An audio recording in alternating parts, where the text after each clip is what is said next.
మహిళల భద్రత కోసం పోలీస్ శాఖ తీసుకుంటున్న చర్యల గురించి మాట్లాడడానికి పోలీస్ శాఖ వారు మనతో ఉన్నారు. సేఫ్టీ ఇస్తున్నారు మహిళలకి.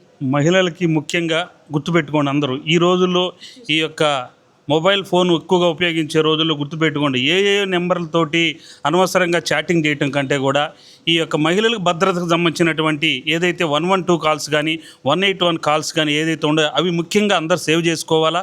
ఆ నెంబర్లు ఇమీడియట్గా మనకు ఇన్ టైంలో గుర్తుండకపోవచ్చు, సేవ్ చేసుకొని వాళ్ళు హెల్ప్ అయినప్పుడు ఇమీడియట్గా వాళ్ళకి ఏం హెల్ప్ కావాలో వారి ద్వారా తెలియపరచాలి.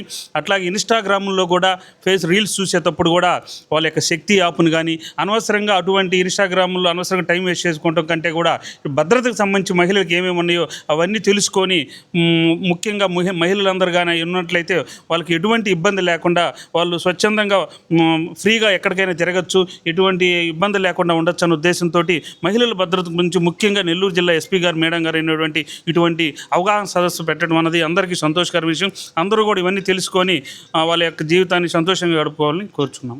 ఇప్పుడు మా ఎస్పీ గారు, నెల్లూరు ఎస్పీ గారు, అడిషనల్ ఎస్పీ గారు కానీ మిగతా స్టాఫ్ కానీ పర్టికులర్గా మీరు చూశారు ఎంతమందిని కలెక్ట్ చేశారో వాళ్ళ అవగాహన ఏంటి, అర్జెంట్లో ఏం చేయాలి, ఏమి చేయకూడదు అనే విషయాన్ని ఉంచిన మహిళలందరికీ ఎక్స్ప్లెయిన్ చేయడం జరిగింది.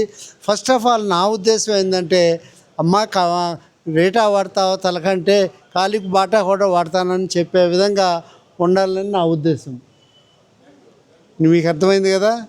నా ఉద్దేశం ఏంటంటే ఒక్క యాంగిల్లోనే ఆలోచించకూడదు. మన గవర్నమెంట్ బాగా సపోర్ట్ చేస్తుంది మన ప్రభుత్వాలకు సంబంధించి ఎన్ని విధాలుగా. కానీ ఇంకొకటి ఏంటంటే ఉంటూ మీరు రీటా వాడతారమ్మా అంటే కాలికి బాటా కూడా వాడతారన్న రోజుని మహిళలకు స్వాతంత్రం వచ్చినట్టు ఇప్పుడు రాలేదని అట్లా ఎక్కువైపోయింది.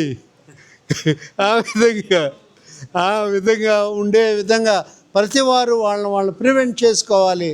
మా ఇద్దరు సిఐలు ఉన్నారు చూడు, వాళ్ళు ప్రాక్టికల్గా ఆఫీస్కి వచ్చిన వాళ్ళందరినీ కౌన్సిలింగ్ చేసి వాస్తవాలు ఏమిటి, ఎట్లా ఉంటుంది అనేదాన్ని వీళ్ళిద్దరూ విశదీకరించినారు. ఈ కార్యక్రమాన్ని మా మేడం గారితో పాటు అటెండ్ అవ్వటం సంతోషంగాను, పైగా నాది రిటైర్మెంట్ అయినా సరే చాలా స్టేజ్ మీద తీసుకొచ్చి ఈ అవగాహనగా అనే దానికి అర్థం చెప్పారు మా మేడం గారు. Thank you madam.